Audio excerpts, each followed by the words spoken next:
value is always in the eyes of the beholder. Unfortunately, what like an attorney or a CPA or a doctor or a dentist, whatever they might think is valuable, the customer or patient, they might value something else. And so really as service providers, if we want to close more sales and kind of overcome some of those natural buying barriers, we've got to ask the questions.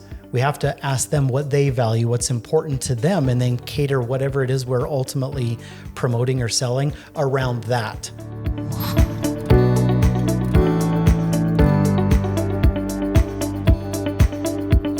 So I know as we kind of get ready to wrap up this final episode in this series, Nate, there was a couple of things that stood out in your mind, and I think one of the core questions that I know a lot of people in professional selling or as a professional service provider, whether you're a dentist or an attorney or a CPA or an engineer or even a medical office, is, when you're working with customers and you want them to buy things from you, sometimes there are natural barriers. Sometimes they're nervous, they're worried, they're scared. Sometimes it's a money thing, it's a timing thing. There's a lot of barriers and obstacles that cause them not to buy, whatever those might be.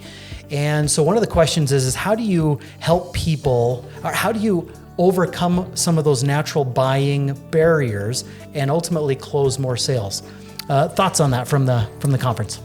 There's a lot of really good thoughts. There's so many pieces that we could talk about that is applicable. And I feel bad that we just have to narrow it down, right, for the purposes of time here. But right at the end of the last episode, I made a mention of one comment I think that was really impactful from Peng Joon. He talks about the fact that you need to articulate the value around what it is that you're sharing. So what is the value of what it is that you're sharing? And then following questions is, how do people know, and how do you communicate that?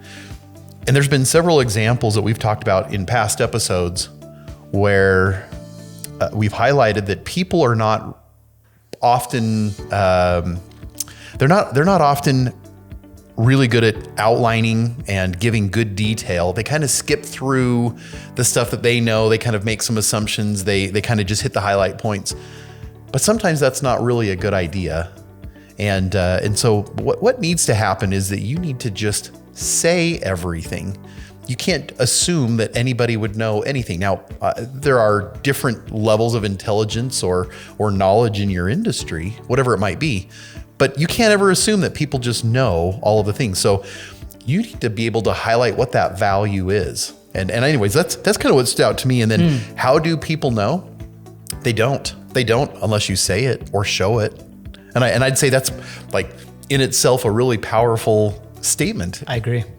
What's interesting is value is always in the eyes of the beholder. Unfortunately, what like an attorney or a CPA or a doctor or a dentist, whatever they might think is valuable, the customer or patient, they might value something else. And so really as service providers, if we want to close more sales and kind of overcome some of those natural buying barriers, we've got to ask the questions.